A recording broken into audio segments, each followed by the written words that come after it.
everyone, welcome back to my channel. If you're new here, my name is Avery, and in today's video I will be going over my goals for 2023. I have decided to split these goals up into 4 different categories: my financial category, my personal category, my health and fitness category, and then finally my goals for YouTube. I did make this spreadsheet. I'm not going to pretend it's the best thing in the world, but ultimately it does what I need it to do. And let's just go ahead and get into it.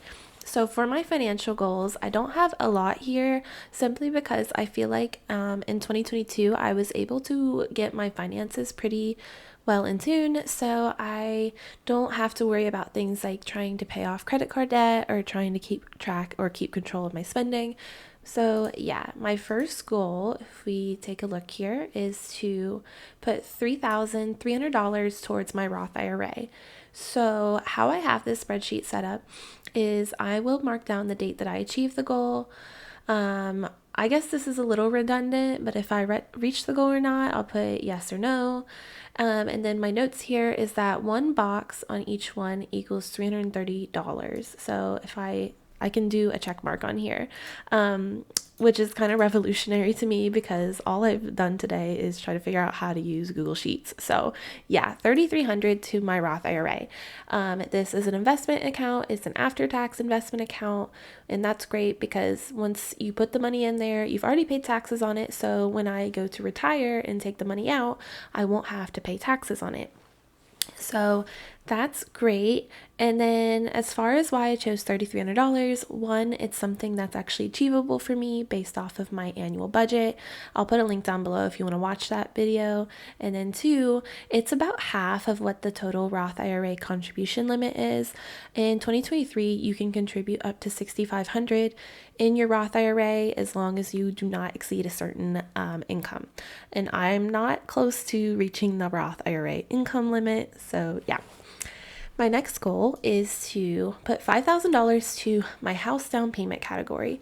In 2022, me and my boyfriend decided to start saving for a down payment for a house. At the end of 2022, I had about $3,000 saved. And for 2023, we are both hoping to save about $5,000 towards our house.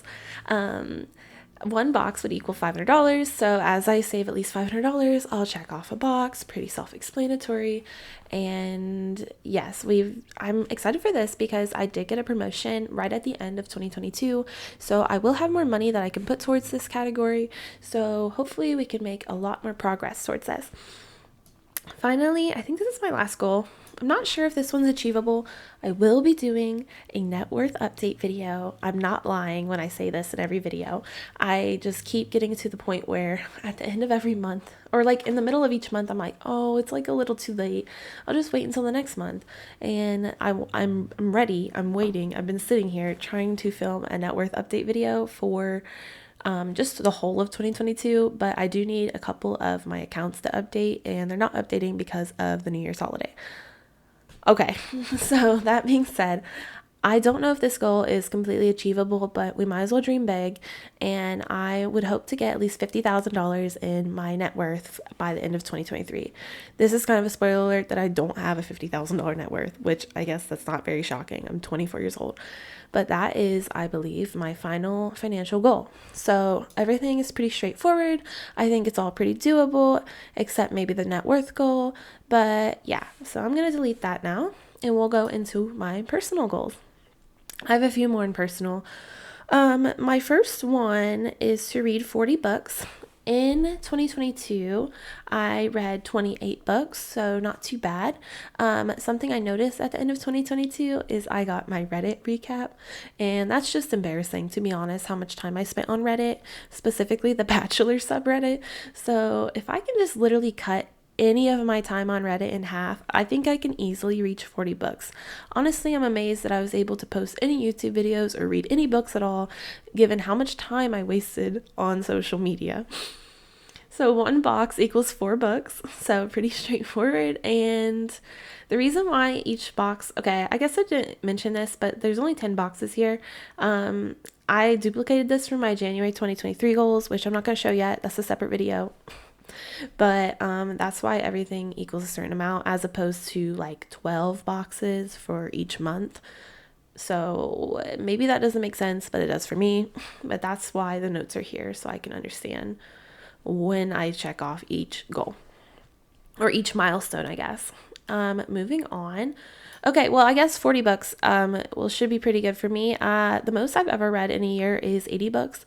I'm never probably ever going to reach that moment again because that was in high school and I had literally 4 study halls that year. So, yeah, lots of time on my hands that I no longer have. So, 40 books would be a big one. Moving on. I want to take 3 weeks off in 2023. And by 3 weeks off, what I mean by this is my vacation time. So I earn currently 104 hours a year of vacation time. In October, as long as I stay with the same job, that should increase to 120 hours. And I'm carrying over a little over a week from 2022. So I should be able to take 3 weeks off. I'm not really too worried about using the check marks for this. I'll just know if I achieve this or not by how rested and relaxed I feel. So, taking 3 weeks off, this should be pretty easy. I know I'm going to take a week off for a vacation with my boyfriend. I'm going to take a week off for, let's see if it's the next one, a staycation. I've had the week after Christmas off for this past week, I guess.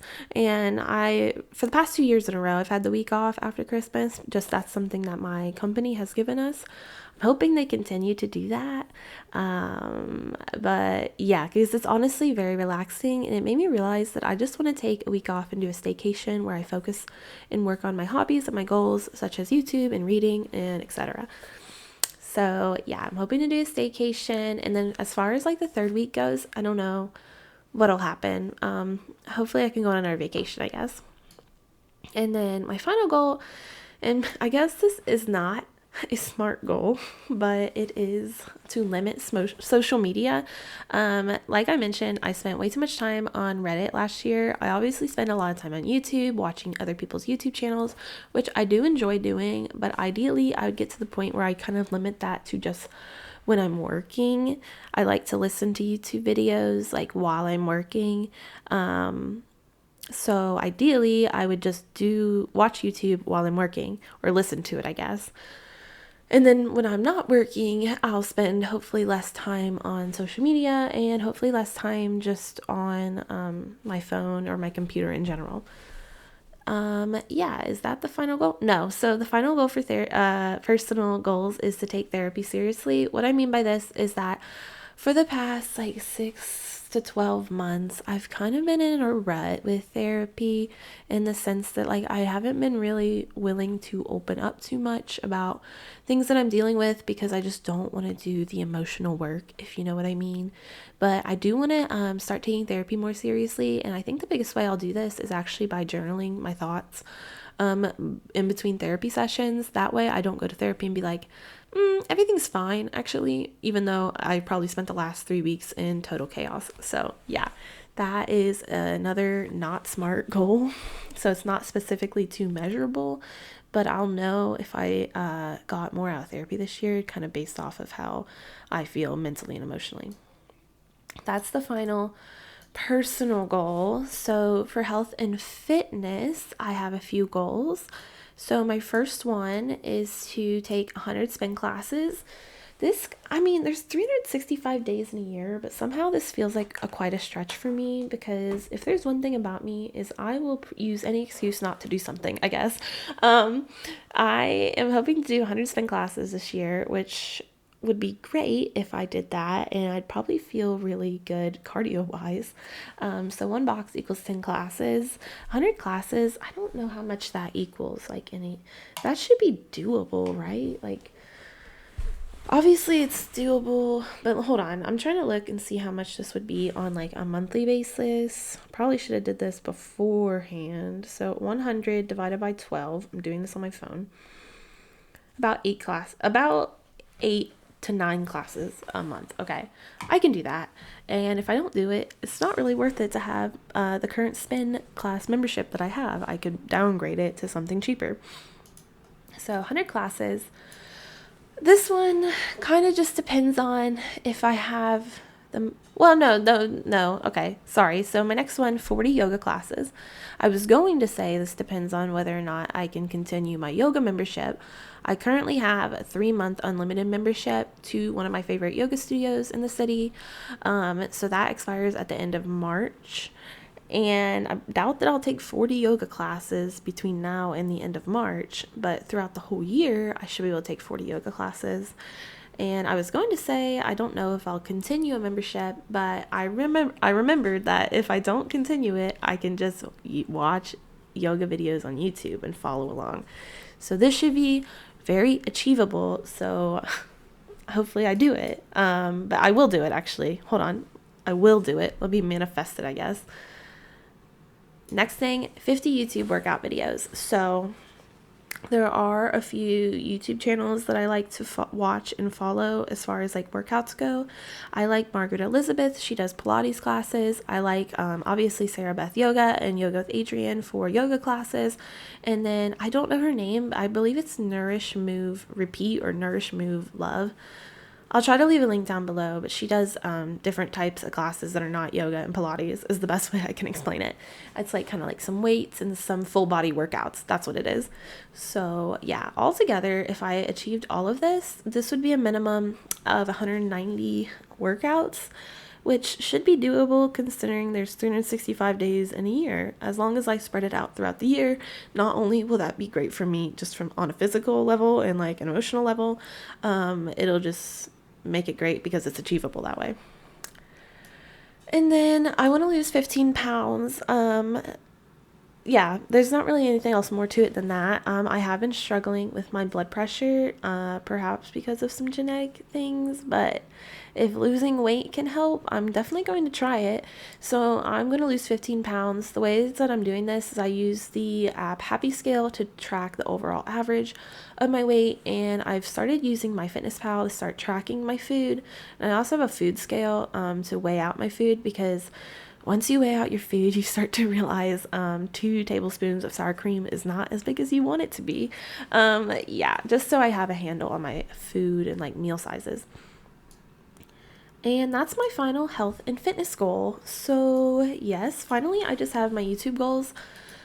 There's just 3 here, and I don't know if they're achievable, but by God, I'm going to try, I guess. So the first one is probably obvious. I want to reach 1,000 subscribers.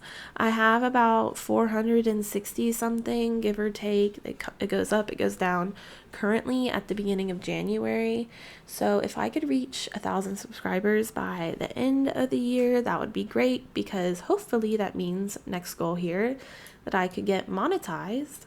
Obviously, I'm not trying to make like some big living off of YouTube. This is ultimately a hobby for me at the end of the day, but it is an achievement to reach 1,000 subscribers, and it is an achievement to be monetized. So I am hoping for that as a good next step in 2024, just to continue my videos. And then finally, I want to post 50 videos. So how do you get monetized and how do you get more subscribers? You post videos, and you just stay more active in the community. And I'm trying to be more consistent with my YouTube videos. I have a lot of ideas, but just sometimes I get a little overwhelmed balancing everything in this existence. I'm sure you understand, but I do think 50 videos is quite achievable, considering I posted 41 videos in 2022, and sometimes there was some longer periods where I wasn't posting anything. So if I wasn't posting anything and I reached 41 videos, 50 videos should be good if I stay consistent. So that is my final goal for the year of 2023. In the comments down below, I want to hear one of your goals for 2023. It can be financial, it can be personal, health, fitness, YouTube, something else. Whatever goals you want to tell me about, I am very interested in hearing, and I'll be cheering you on virtually across the internet. Thank you so much for watching. If you liked this video, please like it. It helps out my channel. I feel like I'm just like a sounding board when I say that, but it really does help out a creator's channel if you like their videos, because it just, the algorithm likes it, I guess. Commenting does the same thing. So if you have something you want to say, tell it to me. I would love to hear about it. And yeah, if you subscribe, obviously that would help towards my goal for 1,000 subscribers. No worries if you don't. I'll forgive you. So yeah, thank you for watching. I'll see you all in the next one. Bye now.